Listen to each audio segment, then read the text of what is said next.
Tracy here. I have been getting a lot of requests asking me to share my exact layout in my Fauxbonichi, and I've given a few people it, but I thought, you know what, I might as well just make a video and then everybody can have it instead of me replying over and over again.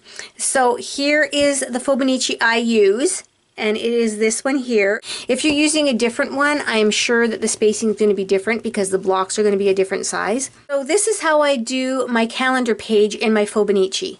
The first thing I do is I count down 6 full grid marks, or 6 full blocks, and I draw my line across here and then across on this side. So even if there's a little bit extra, I forget about that one. I want to make sure that there is 6 full grid marks, and then I do my line, and I do everything in pencil first. And then the next thing I do is I move over from the very center of the spine. I want to move over 1 grid mark, which this one is like 1 1/4, but I forget about the quarter one. I want to make sure I have at least 1 full one. And then again in pencil I draw my line here, and then I do the same on this one. I want 1 full grid mark over, and I draw my line.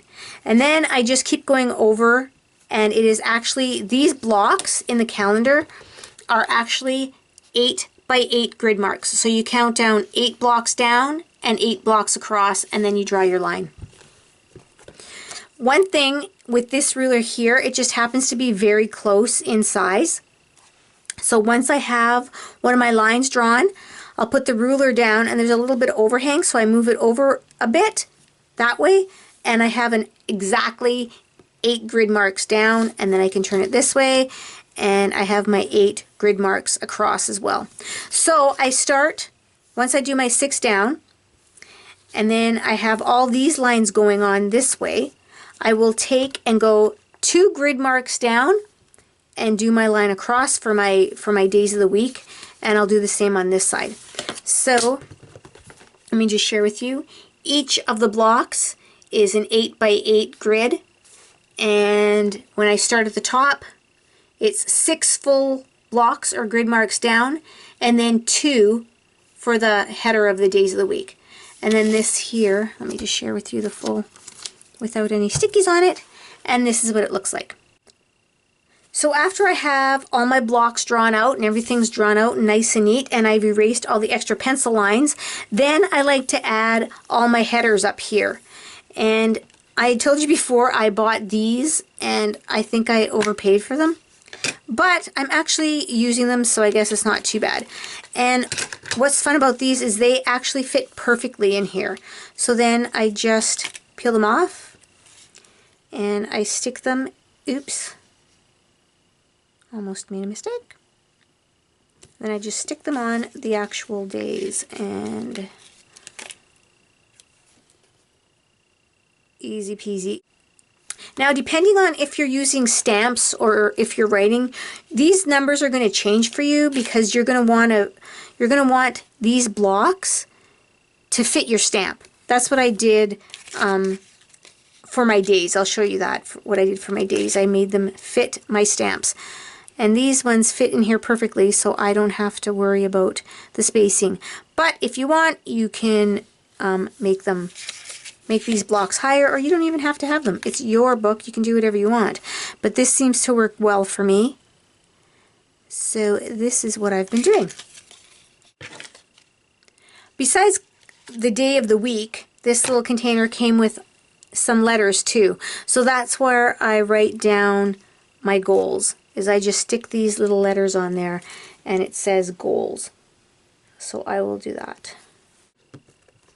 So here we go. I have my goals header, and I have the days of the week in my headers as well. But like I said, these numbers are going to change. These grid marks are going to change for you, or the size of the blocks, depending on which size your stamps are, or if you're going to handwrite them in, or whatever stamps you want to use at the top. So the next thing I'm going to do is I'm going to put all my days of the week on here. And what I use for that is I use these rub-ons by Heidi Swapp. I love these things. They're so fast to put them on. And I just cut a strip off, and then I fold over the one piece, and then if you can see, I'm not sure, I fold the back over on itself. So when I rub, I just rub the one. So I'll show you. I think it started on Wednesday. Let me just double check. Yeah, the first is on Wednesday, because with my luck, I'd get it wrong. And then I just put it down. Once you put it down, yeah, it's stuck there for good. And you just give it a rub, lift it off, and then you take your little backing and you move it down to the number 2. So your 3 is still covered up, because you don't want your 3 to be stuck down. You put that down, rub it on, and then you move your backing down again. So the backing is still protecting number 4. And then you rub down your 3. And I'll do it one more time. And then for the 4th, you bring it down one more. And as you can see, you fold it so your 4 is covered or uncovered, and your 5 and all the other ones are covered. And then you put it down and you give it a rub. And after I rub it, I just seem to, oh, that one didn't rub as much. I just like to rub it down with my finger. So I'll do the rest of those and then I'll come back. Now that I have all the days of the week and I have all my numbers put on here, now it's time to write the month on. And I'm going to be using purple for April, so I'm going to stamp it in purple.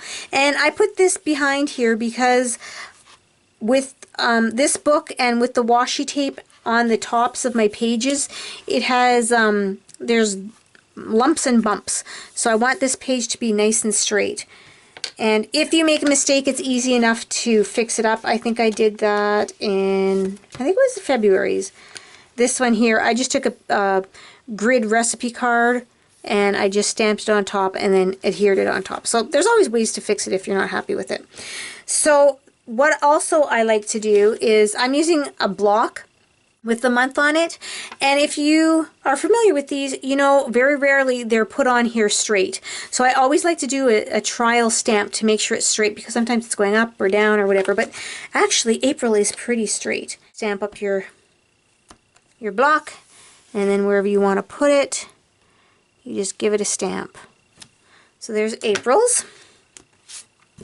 And then I also like to keep the year on my pages too, on every month. So I'm just going to stamp up the year and then get it close as I can and then stamp that up as well. Then I'm just going to go and clean off my blocks and I'll be back, and the fun part begins of adding washi tape. So now the fun part is to decorate it with our washi tape. Now I was going to do it all purple, and I don't have as much purple washi as I thought I did, but I did pick up this cute little washi tape from the dollar store, and I like it because it's full of rain showers, and it's supposed to be April showers bring May flowers. I'm just hoping April showers come so we can get rid of our rain. So what I do, oh, I wonder if I should put purple behind it, because that kind of, yeah, maybe I'll put purple behind it. So let's get a thicker purple. Oh, that's not much thicker. Oh, this one's a lot thicker. No, it isn't actually. We'll do that. Yeah, so I'm going to put purple down first, and then I'm going to put the raindrops on top of it. So I'm just going to go very simply, and I'm just going to put it on straight. Lots of times I cut little angles in it and stuff like that. Now, before I used to cut it straight with my scissors, or I used to put my ruler down and then scrape it with my scissors, and that would cut it also.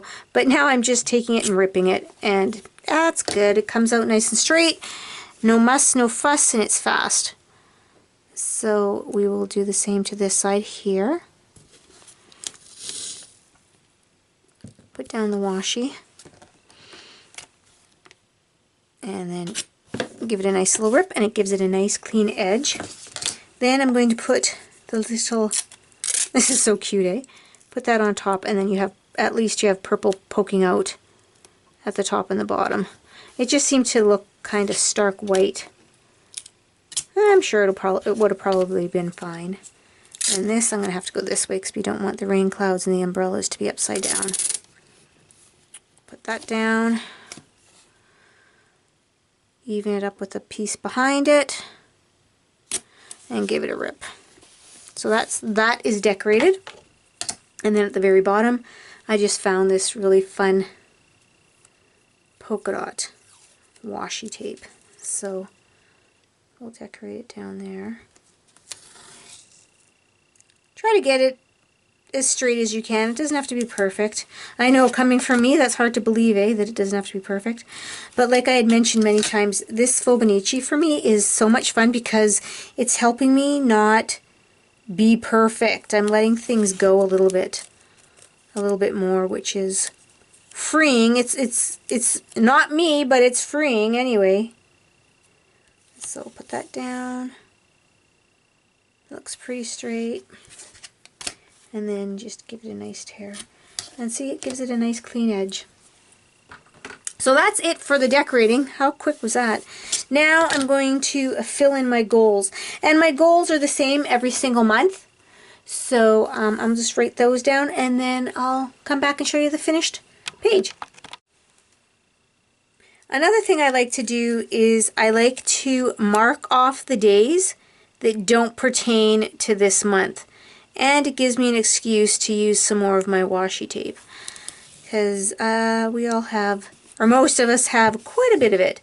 So I just put it on the days that don't pertain to that month. And this is thick and I'm okay to overlap them. That doesn't bother me at all. So that is for this month. See how easy it is to just rip the tape when you have the ruler there? And then up here as well. I like to move it so I could still see the lines of the ink of the marker here. And then you just lift it up. That's another thing we like about the washi tape is most of it you can lift up. A lot of the decorative tape you can't. It'll peel apart your page, but because I'm standing up and doing this on camera, I want to use the washi tape because the other stuff I have to go and put my face right into the book. So there we go. All done. There. All blocked off now, and my page is totally completed for the month of April. And I put in my goals, as you can see there. These never change, but in the summer it will change because I'll be at camp and we won't be having any crops in the summer. And then here, this is a crop we're having, so I stamped that out. And then my husband and I are going away on a trip. No birthdays in April. I just usually do my family, like my husband and my girls and my family.